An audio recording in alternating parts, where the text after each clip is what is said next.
Welcome, ladies and gentlemen, to the Soul Seekers podcast, where we believe that hunting has the power to transform lives through primal adventure as we share our mission of mentorship is conservation.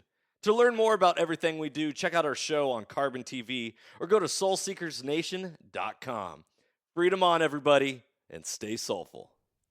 Do you want to become a better shooter, reduce flinch, protect your ears, and just overall enjoy shooting your gun that much more? Then there's no better way to do that than by adding a suppressor to the end of your barrel. Be sure to check out Huxwrx Safety Co, as they are a leader in the suppressor world with their OSS Flow-Through Technology, virtually eliminating blowback and toxic gas that can affect weapon system performance and shooter health. To find out more about Huxwrx, go to huxwrx.com. That's huxwrx.com, and go get yourself a suppressor for your upcoming hunts. This podcast is also proudly brought to you by OnX Hunt. When I first got into hunting, I kept hearing all about public land and different access and how to find different locations to hunt. I was like, well, how are people even identifying all this stuff? Well, sure enough, I came across the number one hunting GPS app, and that is OnX Hunt. If you guys want to get better at hunting and go deeper into your scouting, OnX Hunt is the number one GPS app for that. Join the millions of hunters who trust OnX Hunt to find more game, discover new access, and hunt smarter. It was a game changer for me, and I know it's going to be a game changer for you if you've never used it. If you have used it, you know the power that it holds. Guys, I really hope you enjoy this episode. If you want to know more about OnX, go to onxmaps.com/hunt. and check out their app. Be blessed, freedom on, and stay soulful. All right, guys, if you're in the market for optics, I want you to go check out blackdiamondoptics.com. Black Diamond Optics offers world-class sporting and tactical optics, including thermals, all at wholesale pricing, direct to consumer. They are going to be partnering up with us for 2023, and I want to start pointing you over towards their direction. Check out Black Diamond Optics. If you've got any questions about it, shoot us a message. Love to hear from you. Be blessed, everybody. Ladies and gentlemen, welcome back to another episode of the Soul Seekers podcast. I'm your host, Johnny Mack, and today we are joined by a Canadian from up north, Mr. Will DeRover. He is the co-founder, I guess is what it says on your website. You're co-founder of Bare Beans Coffee. Bare Beans Coffee. They are a coffee company that has been supporting the outdoor pursuit and outdoor lifestyle with Howl for Wildlife, Blood Origins, a few others. And when I was in a search for what type of coffee I wanted to bring on my spring bear hunt, I was like, what? There is a bear hunting specific coffee company that just loves to support hunting and makes great Joe and all this stuff. And I was like, I got to find out more about it. So through a little social media magic and getting a chance to DM back and forth with Will, I was like, let's get you on a podcast. Let's hear this story, because giving hearts, you always hear me say on this podcast, you can never outgive good. And when you are somebody creating a business and constantly and already giving back to what you love, you can never outgive good. And so we want to return the favor and the blessings back to Will and everything that he's doing. And hear his story, because here at Soul Seekers, we know that mentorship is conservation. And if you want hunting to last for generations to come, you need to invest in the hearts and lives of other people. Sometimes it's with time, others it's with dollars. And so we're going to talk a little bit about that as we hear Will's story and dive into it.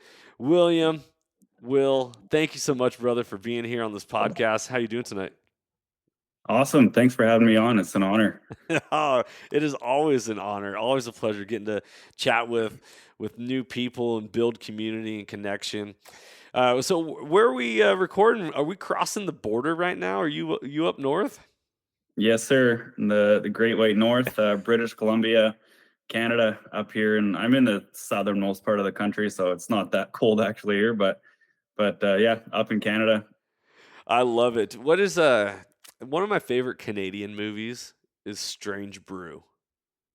You ever seen the movie Strange Brew? I have not. Ooh, okay. Well, I think I'm gonna have to open your mind to that.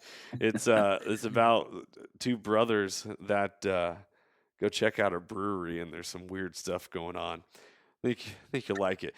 Go check it out. Anyways, Will, I want to hear the story, brother. Diving into the coffee world.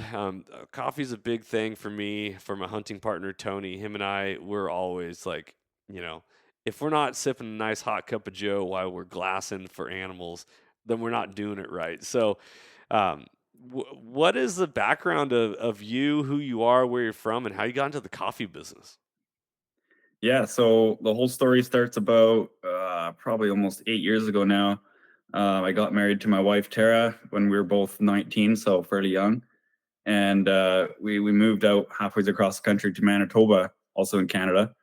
And beginning, we bought a dairy farm together with a couple investors, and did that for 2 years. And the only reason that's relevant is because when I was out in Manitoba, I met my business partner in Bear Track Outfitters, which is another business that I own. We do guided black bear hunts in Manitoba. And that's how I met Brandon, who runs that outfit now. And we took it over the year before COVID hit us all. So that would be 2019 was our first full season together. And COVID hit us real hard. So all of our clients are Americans, and none of them could get across the border for 2 years. So it effectively shut our business down. And during that time is when the coffee idea came up. I was searching for ways to keep being part of bear hunting and the community, and also finding a way to give back to conservation and bear hunting and this community that I love so much. So, and I'm a coffee addict. I probably don't drink less than 6 cups a day or more. So this was a good fit. I mean, I always talk to people when, younger days, maybe not so much in the whole like um, getting yourself a career, but the whole idea, if you're going to pick up a part-time job, it better have benefits not only for you but for your homies as well. And so, a coffee business, I mean, you might as well get into something that has some kickbacks for you. Absolutely. I love it. So you were talking with me off air, and I told you that the history of soul seekers comes from bear hunting. That it was the very first animal that I ever killed, and from there I've just fallen in love with the fascination of what bears represent, and the courage it takes to hunt them. A lot of people, we hunt these ungulates, but going out after an apex predator and going for them, walking up on a downed bear is a lot different than walking up on a downed deer, I'll tell you. It's next level, man. Yes, it sure is. So what is your history and fascination with bears, and why you wanted to get connected with them so much? So on the farm in Manitoba, that's actually where I got into hunting. I didn't grow up around hunters or hunting. My parents were not really outdoors people at all.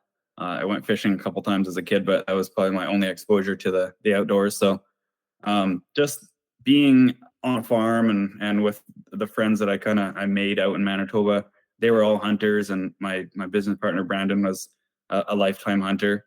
And so I shot my first deer on the farm. I shot my first bear on the farm. It was probably around 2017-ish, something like that. And so yeah, that was how I got into hunting. And then black bears in specific, the hunting outfitter we got was a black bear hunting outfitter. And actually, the year before I shot my own personal bear, I got to be part of about 60 bear hunts, and that was a massive crash course on bear hunting and just how cool of an animal bears are, and all the intricacies with hunting them and being close to them in the bush. And it was that year really did it for me. I was like, man, this is such an awesome animal. Man, that's awesome. Do you eat much bear meat then? Oh yeah, absolutely. What's it like up in Canada? In the state of Washington, where I was originally from, they just opened it up to being able to shoot 2 bears a year because the population is so healthy down here. What is it like up in your neck of the woods? Is it just 1 bear a season, or? In Manitoba, where a hunting outfitter is, it's 1 bear. Just because that's the way it's been, and the populations aren't sustainable for 2 yet. And it also helps with not shooting the small bears and making sure that we're more picky on getting the older boars that have done their job. They've spread their genes around, and it helps in conservation. But here in BC, we have, I believe, the highest population of black bears anywhere in the world. So we also have a 2-bear season here. So we get the opportunity to hunt and eat a lot of bears up here. I love it. Now, are you doing mostly baiting of bears, or is any of this spot and stock? So in Manitoba, it's all baiting, primarily because the landscape is just utterly flat and full of trees. So there's no way you could get close to an animal or see it within 5 yards if you're trying to tromp through the bush. So that's just not possible. And as other benefits of being able to have the bears come to you and be really choosy on which bears you shoot, like I said before, it's easier to judge them when they're up close, and you can use your bow more often than not.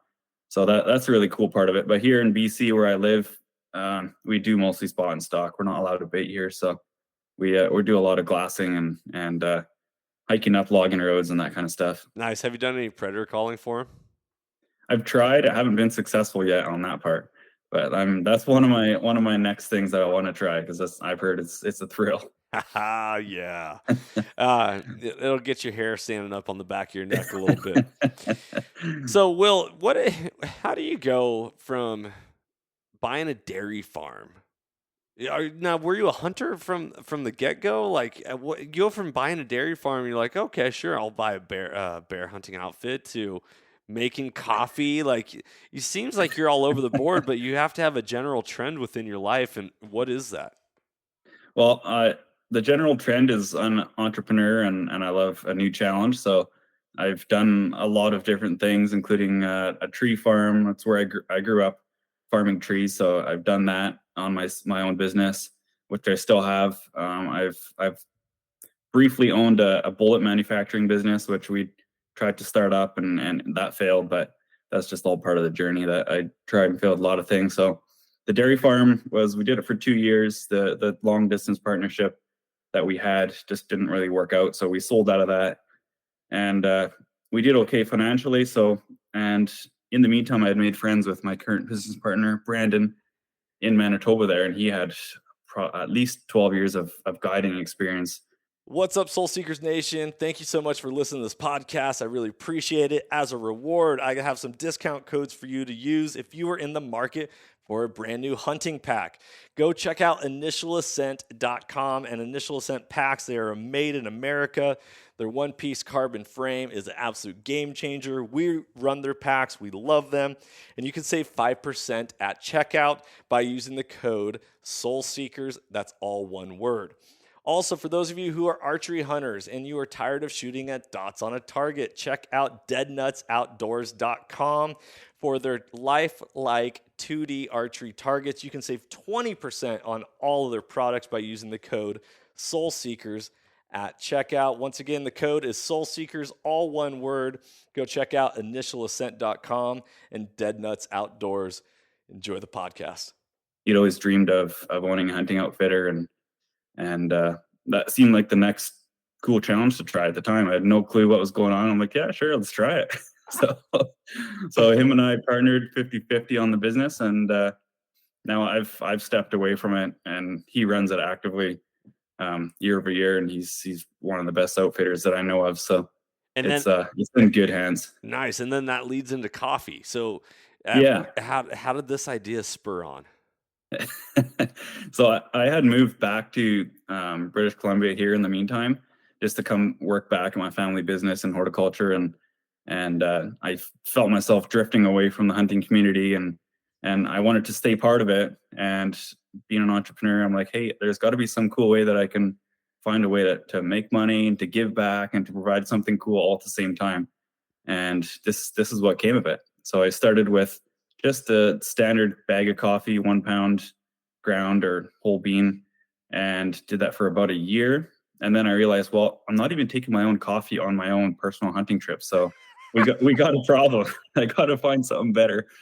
And that's where the single serve coffee came about that we have now. And it's awesome for taking on it weighs like less than an ounce per bag. You can take a handful of bags with you, and all you got to do is bring your little jet boil or whatever that you take along anyways to make meals out in the bush. And with no extra equipment, you got a tea bag with coffee in it, and you make top quality coffee that's yeah, it's next level. I love it.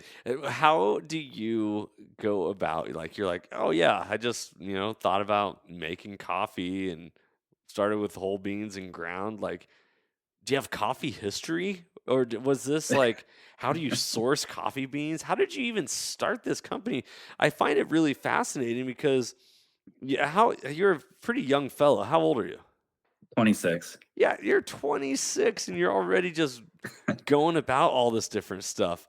And so, what, you just like flew to South America? You went to Colombia and you're like, oh, I like these coffee beans? Or how did this all come about, man? Give us some more detail. Well, I wish the story was that cool, but it was not nearly like that. I have zero background in understanding coffee other than just drinking a ton of it. But so I went around all the different suppliers I could find, say, hey, like who has the best beans? Like I found lots of guys that source it from small farms and like ethical producers, all that kind of stuff. So it was just a lot of trial and error at the beginning, trying to find suppliers that work for me. And I found a guy now in New York that sources all of his beans from small farms. Everything's ethically sourced. So that's really cool to have to know the whole loop, that we're supporting hunters, we're supporting conservation, we're supporting small farmers in South America and other places. So it's just a full loop of awesomeness. That is so cool. And so when you come up with the idea of bear beans, is that just because you were already working with Bear Track Outfitters as a co-owner, and you're like, Yeah, let's go with the bear theme? yeah, exactly. And it was just I don't know, the Bear Beans name. I can't remember where it exactly came from, but I thought it was kind of catchy and kind of cool. So and it fit with coffee, Bear Beans. So it was I don't remember what spurred the original idea, but it stuck, and that's kind of what we've gone with so far. I love it. That's beautiful. So tell us a little bit about the origin of your hunting experience, because I also that will then lead me into the what I want to ask you about. You automatically are donating and connecting with other uh, pro hunting organizations. I don't want to say necessarily conservation groups, but pro hunting groups. And I find it very interesting the ones that you did choose, because there's so many different pro hunting groups out there and organizations. So, what's your origin of hunting? Were you raised a hunter? Did your father teach you? Was it something that was in your soul that you're like, I gotta go do this? Something inspire you? What was it? No, not really, man. Like it's actually a really interesting question that I've thought about myself a lot, and I don't have a super clear, easy answer to that yet. It's just something that I kind of fell upon at the beginning, and I developed a love for it. And just now that I know where my meat comes from, I can feed my wife and kids with meat that I know where it came from. I know this animal grew up in the best possible conditions, and I was able to harvest it in an ethical manner. And I just love seeing the whole life cycle of start to finish, and being able to source my meat from the land, and also at the same time build a business where I can make money for my family. I can support hunting. I can provide an amazing service, and I love that challenge of connecting all those dots and making it all come together into a project. And in this case, it happened to be Bear Beans Coffee that was the project. That's awesome. So, how old were you when you first shot your first big game animal? Probably 21 Okay, so or you 20 maybe. so Only a you, couple years ago. so it's not that long. You're 26 No. currently, Yeah. 26, right? You're 26 and you just started hunting at 21. So, like, come on, give us some more meat and potatoes right now. Like, what was it one day you just woke up and you're like, I want to hunt? like, like Well, I understand no. you're talking about, you love sourcing your own meat and all that, but ultimately, like, what is the linchpin or the trigger apparatus that gets somebody to take action into doing something that they've never done before? So my buddy and business partner Brandon, I became friends with him through our church in Manitoba, and him and I both like smoking cigars and drinking whiskey. So we were doing that one night, and he said, "Hey, like, can I come hunt on your farm?" And I'm like, "Yeah, sure. Like, I'll come with you." So, and I always grew up around guns, and I like shooting guns just for recreationally, and they're like, "Oh, I'll just tag along with you and see what it's like." So we crawled along a fence line in one of our big fields, and we got bumped by like probably 50 does that came across the fence line, and we were crawling through the dirt with our faces in the mud, and we had does like huffing probably like 5 yards beside us. It was like the most exhilarating thing I'd ever done. So I was like, man, I'm so hooked in this whole hunting thing. This is awesome. Yes. That's, and right there is the core of my mission of mentorship is conservation. All right, everybody, thank you so much for listening to this episode. As a thank you, I got more discount codes for all of you. If you are in the market for anything in regards to calls, whether it's elk calls, turkey calls, deer, or predator calls, you can save 15% on all Rocky Mountain hunting calls by using the code SOULSEEKERS. That's all one word. And if you're in the market for hard side hydration, a better way to hydrate, go check out hardsidehydration.com. Use the code SOULSEEKERS10 to save 10%. And we also have a discount at Graxaw.com. That is, Graxaw is the leader in ultralight game bags and other backcountry gear. Light, fast, and efficient is their motto. Use the code SOULSEEKERS, all one word, to save 10% at checkout. You never would have known how awesome hunting was unless somebody was like, hey, like, can I? Then they talked openly about hunting in front of you. And then Yeah, you're like, I want to come. Or do you want to come? Yeah, sure. I'd love to come. And then all of a sudden, your life has transformed. And now, like, I'm absolutely. sure from that moment on, the purpose and the different things that you do are Hmm. always integrated with this idea of like hunting in the background of like, oh man, For sure. is it going to provide me more hunting time, or is it, how am I going to feed my family, or like, whatever it is, to now you're Yeah. making coffee and you're owning a bear hunting outfit. I mean, it just goes to show that when you invest your time into the hearts and lives of other people, you never know when that seed that you cast out on the dirt will take root and blossom into something beautiful that transforms lives. Because now here you are at 26, and how many children do you have? 4. You have 4 Yeah. kids. So your 4 children now are going to be raised in the lineage of hunters.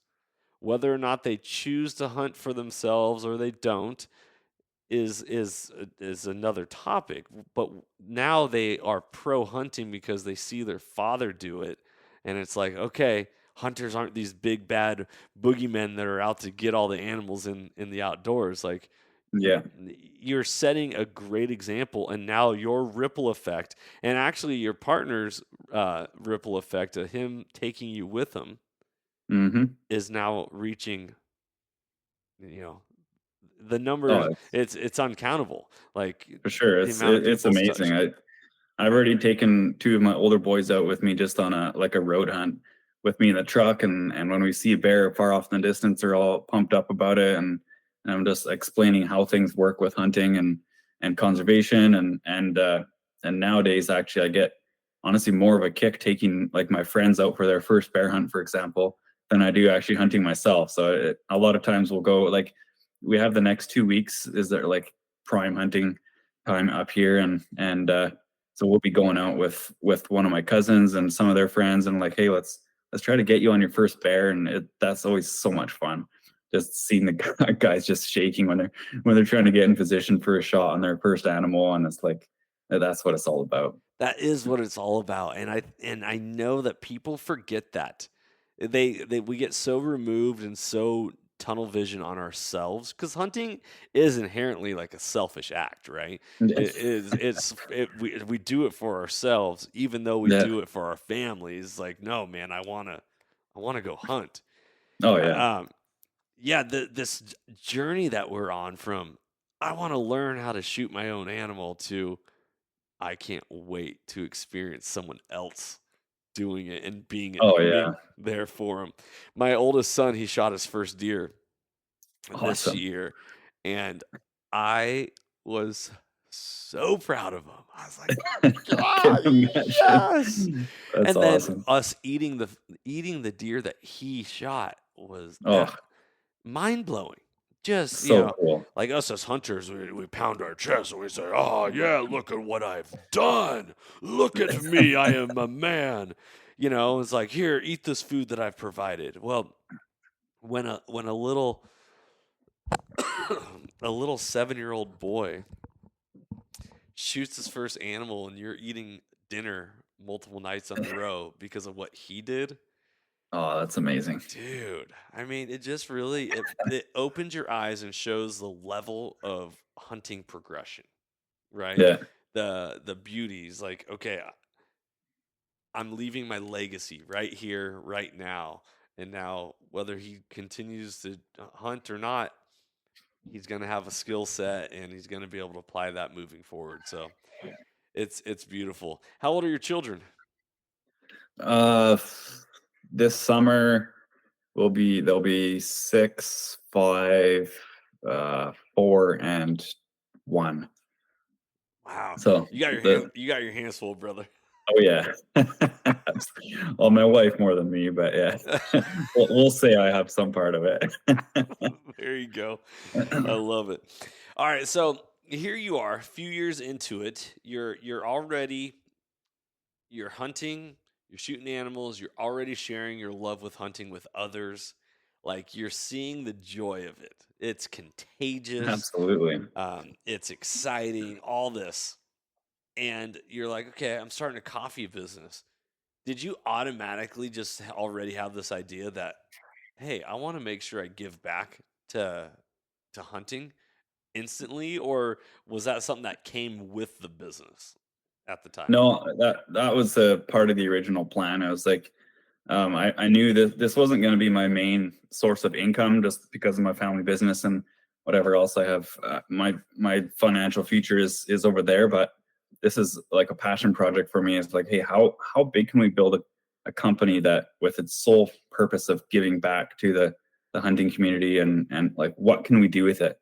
That was my goal all along, and I love it for so many reasons, but probably the biggest one is just getting to meet people who are like-minded, who are also working for the betterment of the hunting community and just for what we love to do.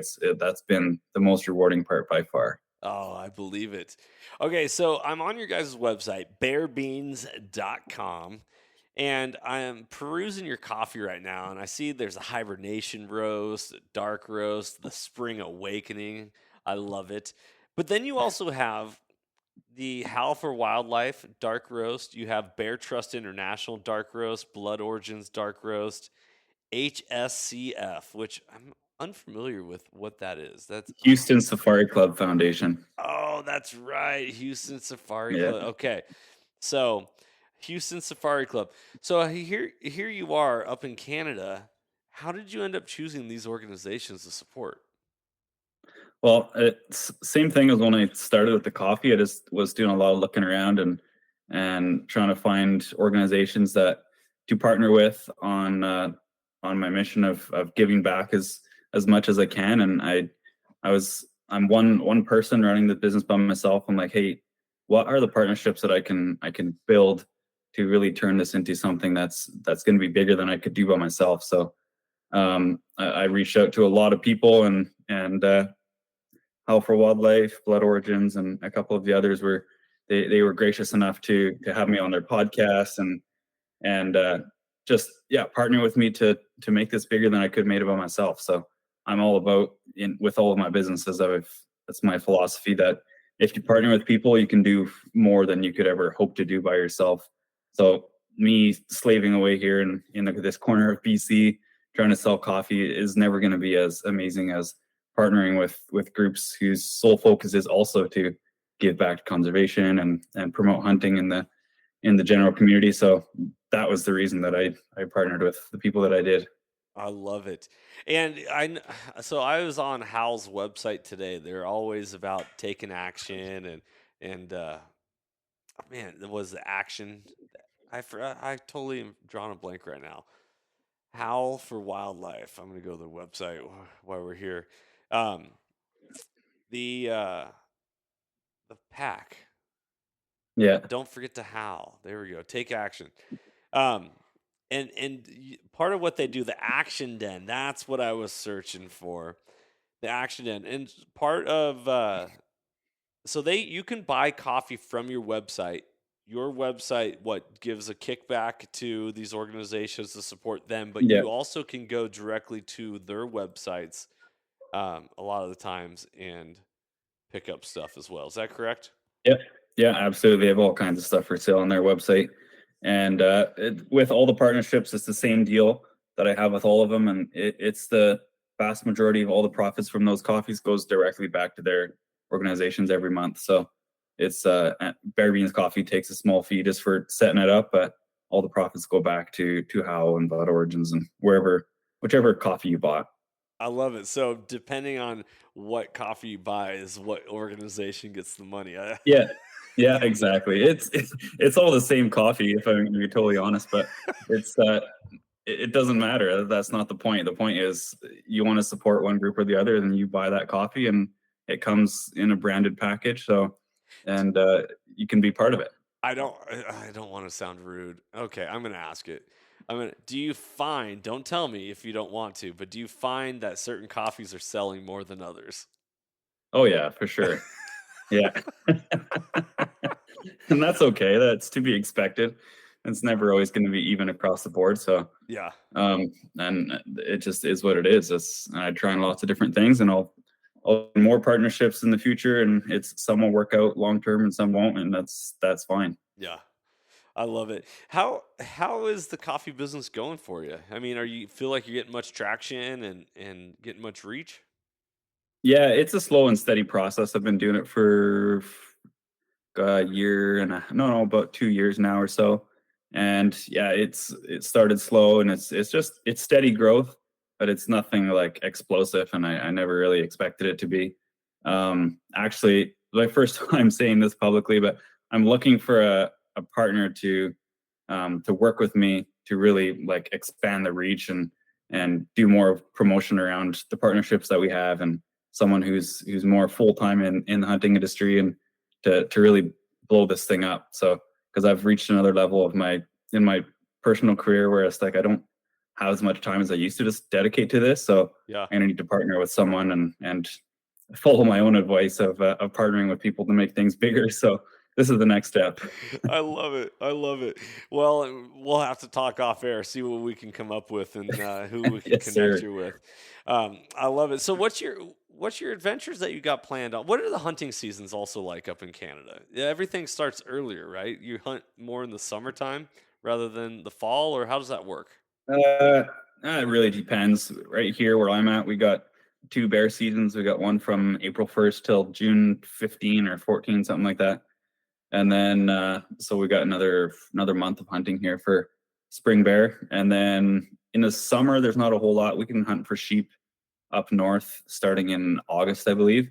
But I'm not dedicated enough to be a sheep hunter yet. So I usually start my hunting in September for mule deer and for bear in the regular season. There you go. So it's not that much different. I guess I was No, thinking more like the Alaska concept where, yeah, stuff's no, yeah. we're not that far north. People think just because you're in Canada, we're we're in the like subarctic all the time, but it's actually pretty mild here. Oh my gosh, that's hilarious. So what type of hunting trips you got planned for yourself? Or are you going to be hanging out with the outfitter quite a bit? No, I'm probably heading to the outfitter in mid-September. We got a guy coming that actually won a bear hunt that we did when we first launched Bare Beans Coffee. We did a huge giveaway with tons of coffee we gave away, and then the grand prize was a bear hunt at Bear Trek Outfitters. So that guy's coming to do his hunt that he won in September. That's Chad from Marshfield Outdoors. He's become a great friend of mine, and so he's coming. I'll be there for a week or 10 days or whatever. And then probably a couple weekend trips here and there throughout the year. And we'll do one big 10-day or 2-week trip up north for bear and deer and elk and whatever other kind of limited entry draws that we can get. So we don't know which tags we're getting yet. We just put in entries like this week. So And the outfit applies for them, right? And then you can sell the tags, or how does that work? no, that's two separate things. Like our hunting outfitter, we're allocated X amount of tags from the government for our specific area. And that's just on a yearly basis. Nothing crazy about that. But for me personally, I'm apply for my own personal tags here in BC. So that's what I was talking about. There we go. Okay, good. Yeah. Man, I must sound like such a rookie here asking. I don't know anything about hunting out of the country. Ironically, I just hunted out of my own state for the very first time last year. So this has all been a newer journey for me as well. So forgive my my ignorance on this. Oh, it can get complicated between provinces and states and countries, and it's all so different everywhere. Yeah, I was talking to a good buddy of mine, Tom Ryle. He works for the Department of Fish and Wildlife up in the state of Washington. Runs an awesome website called Pacific Northwest Bow Hunting, and he was asking me a little bit. He's really big in the R3 movement, so recruitment, retainment, and reactivation of hunters. Yeah. And he said, he's like, hey, you know, what type of stuff do you have in regards to, you know, perspectives, opinions that you think newer hunters would like to hear? And I go, ironically, here's what I think. I was like, you remember being in college when you had to register for classes where you went through this whole catalog and you didn't know exactly what you were supposed to do, but you had to write down and create a schedule. But then I don't know what listeners' ages are here on this one. They might do it differently. But when I went to college, you had to write down on a piece of paper and you go up to the registrar and hope that those classes were available. But if they were full, you had to have backups and then like extra backups to fill these time slots and all this stuff. And it was extremely overwhelming. The whole point of what I'm saying this is all about is that's what hunting regulations are like and special permits. It's like, okay, what season, what weapon, what animal, how many points, how much time do I have, is all this stuff. And so to a newer hunter looking at that, it's extremely overwhelming. And then here you are just like, okay, I just also want to build some points and get out on some hunts. Yeah, we always get a bunch of guys together like this time of year and get our newer hunting buddies together and have a big night of it and like kind of help them understand especially all the limited entry tags and all that kind of stuff. It can be super confusing, so we'll have like 4 laptops open and trying to figure everything out and get it all together in one night so that we're all applying for same areas and that kind of stuff. Yeah, so that's how we go about it. Oh, dude, see, I knew here you are. There's no coincidences in life. You were meant to be on this podcast because everything that you're talking about doing lies around mentorship. You're investing into other people's lives. Good for you and good for your buddies. I think that's super special and awesome. I'm on beartrackoutfitters.com. I'm checking you guys out. You talked about it being a bear hunting like outfit. However, you guys actually offer a whole lot of other stuff as well. Is that is bear hunting the bread and butter of the outfit, or do you guys? Yeah, it's definitely our specialty, and what we're best at and what we do the most of is bear hunting. We do a few deer hunts every year and a bunch of waterfowl hunts, and Brandon's wicked good at both of those too. But bear hunting is absolutely our specialty. We run I don't know, between 40 and 60 hunters per year in a million acres that we have. So we're set up for bear hunting, definitely. That's so awesome. Are you guiding people on it yet, personally? I have in the past, and I don't anymore just because I live halfway across the country, and just for I got 4 kids now, and it just doesn't make sense to travel back there for 6 weeks every time. So yeah. But Brandon and his family go up there for the season every time, and they run a killer camp with a bunch of good guides and stuff. So that's cool. I love it. Do you go over there to hunt for anything else? Are you chasing those whitetails up in Manitoba, or are you sticking to the BC blacktail? Yeah, I'm mostly here in BC. Blacktail are some sneaky bastards, but the muleys are a little better. I drew on a awesome buck 2 falls ago with my bow for the first time. Never got the shot off because it was too thick where I was, but I shot a deer with my rifle last year, and I'm really hoping to get out for an archery muley this fall. That would be my goal for sure. That's awesome. Is that a over the counter thing? Like every year you get a deer tag and you hunt whatever species, or how does that work up Yeah. there? Yeah, so we can you get a separate tag for whitetail and for muley, and it just depends on the season. But and in October you can shoot any buck because it's harder to find him that month. And then September is 4 point bucks, and then November and December is also 4 point bucks for muleys. That's what we target mostly. Man, it's so cool. I love it. When it comes to coffee, what separates you from the rest? In terms of what? In terms of it, why do hunters, why does anyone need to be drinking Bear Beans coffee? Well, I'll be 100% honest with you. We have top quality coffee, but I'm not going to say it's better than anyone else's coffee. And the main reason that I tell people to support Bear Beans coffee is just because you can be part of the cycle that gives back to hunting. And if you believe in supporting hunters and this community, then you should also support the companies that give back. There's a lot of amazing companies, and I'm trying to be part of that pack and that movement that, hey, if we're going to do business in this space and we're hunters and outdoorsmen ourselves, let's have part of our business giving back.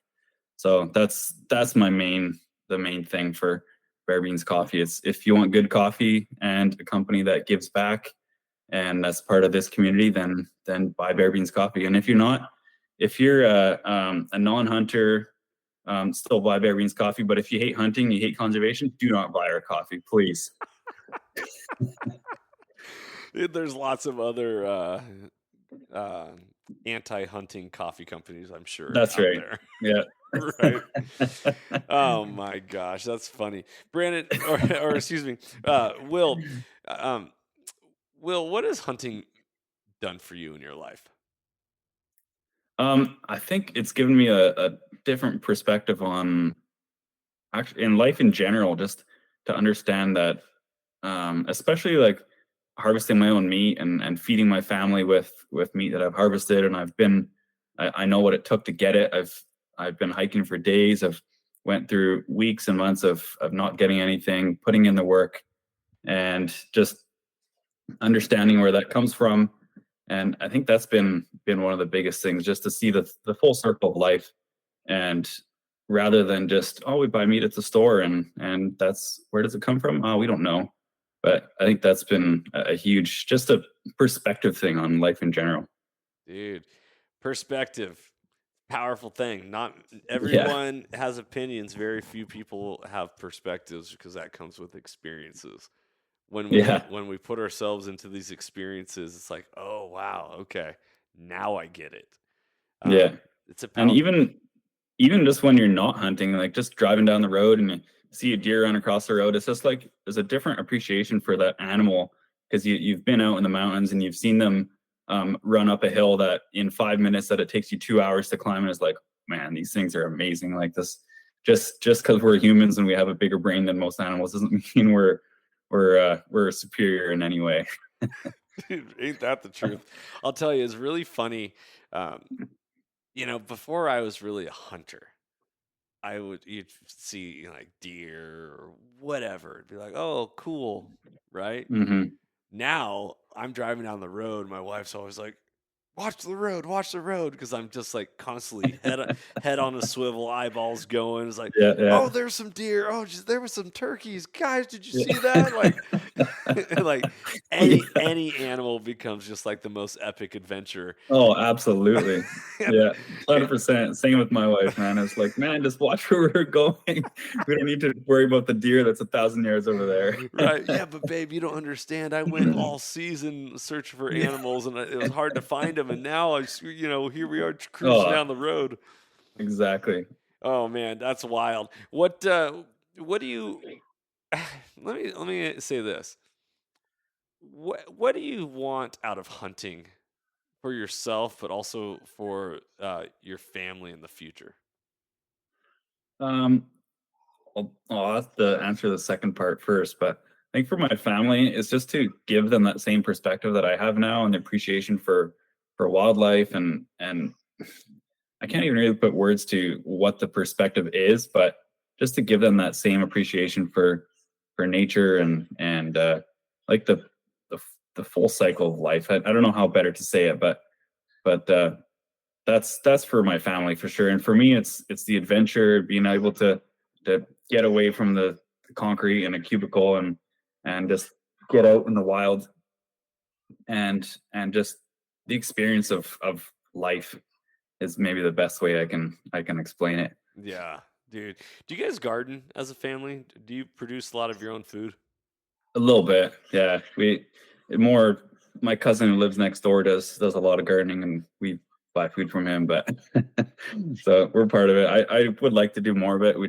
We've been moving a lot lately, so we haven't Yeah. really had the opportunity. But Does hunting kind of make you want to get back to like the homestead lifestyle? oh, absolutely, man. It's like we just 2 months ago moved up we lived in town for the last bunch of years, and now we moved up to a rental property that has like 30 acres of forest and pastures. So we're back to the wild, which is pretty cool. Yes. I lived in a small little neighborhood, and my boys, who are just savages, they're awesome guys. But I'm like, get outside, go climb a tree, jump a fence, throw some rocks, like do something.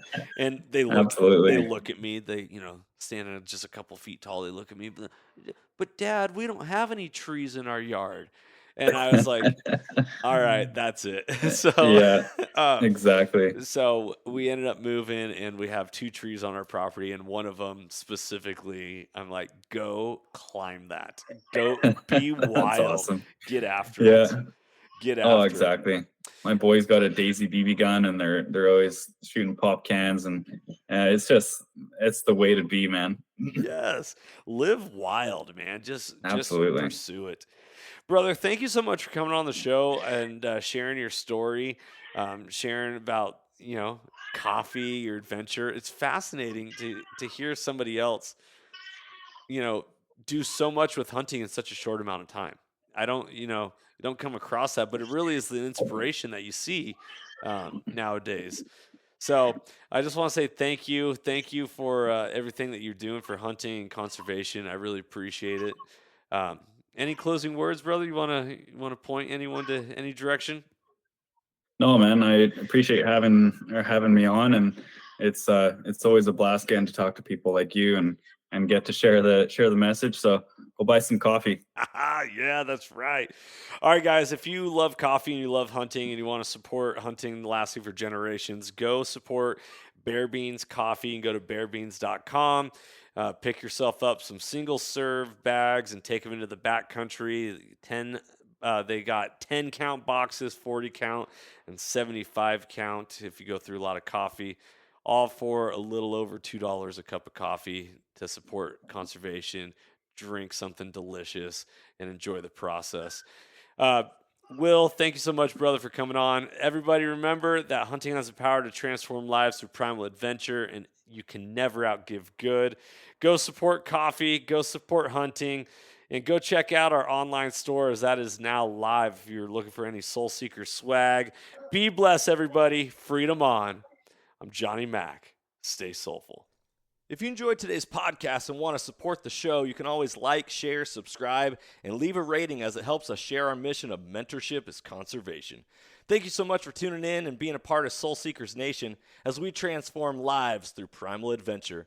If you want to get more connected with the podcast, check out the Soul Seekers Nation Facebook group, as I look forward to connecting with you on the next episode. So stay tuned and stay soulful.